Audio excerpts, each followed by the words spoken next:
Welcome to Rising 8 Minis.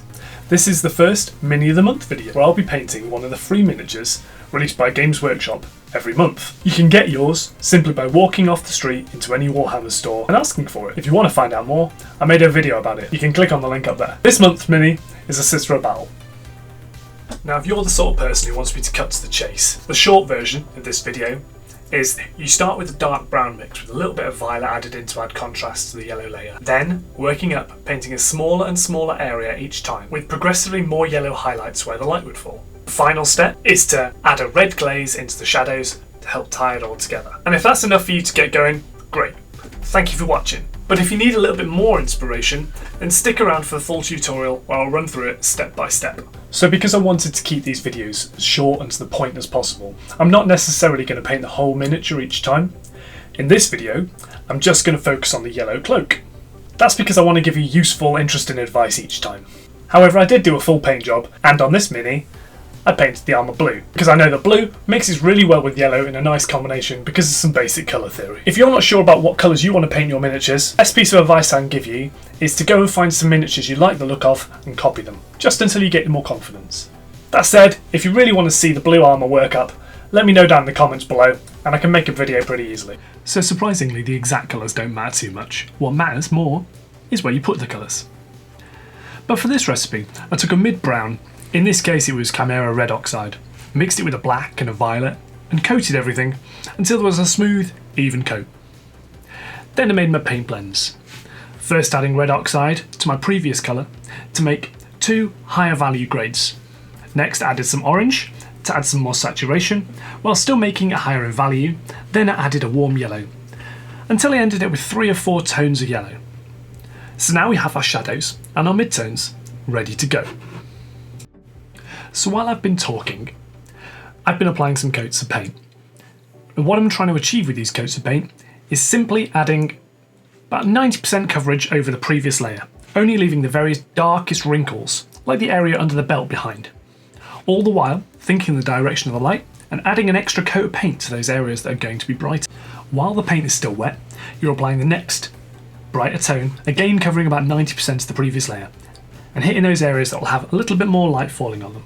This is called wet blending, but you don't have to do it this way. If you don't want to, just let the previous layer dry first and add 2 thinner coats to get the same sort of effect.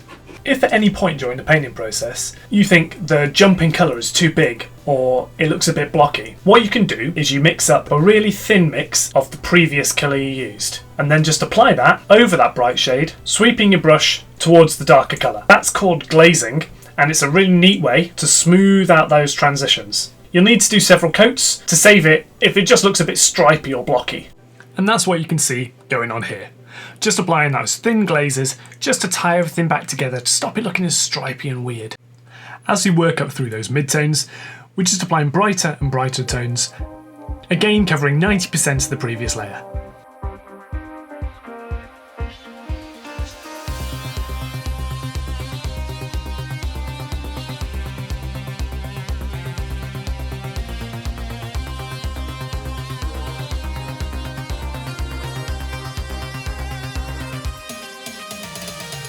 As we get to the very brightest tones, we want to begin applying some edge highlights. This is what will really sell it later, so it's important to lay these down early on.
Now we're finally into the highlights.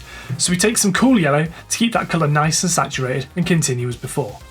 Yellow can be a bit fiddly as it's very transparent, but be patient, apply multiple coats each time to smaller and smaller areas until you're simply picking out the edges and adding the very brightest dots of colour. Notice I haven't used any white here because I didn't want the fabric to look shiny. And adding white to a colour always desaturates it, and that's the opposite I want to go here. I want really bright, vibrant colours. So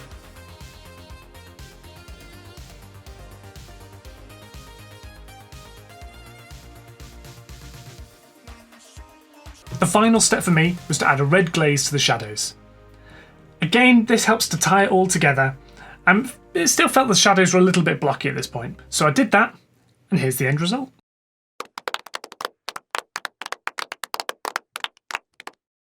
So there you go, I hope that was useful. If it was, great.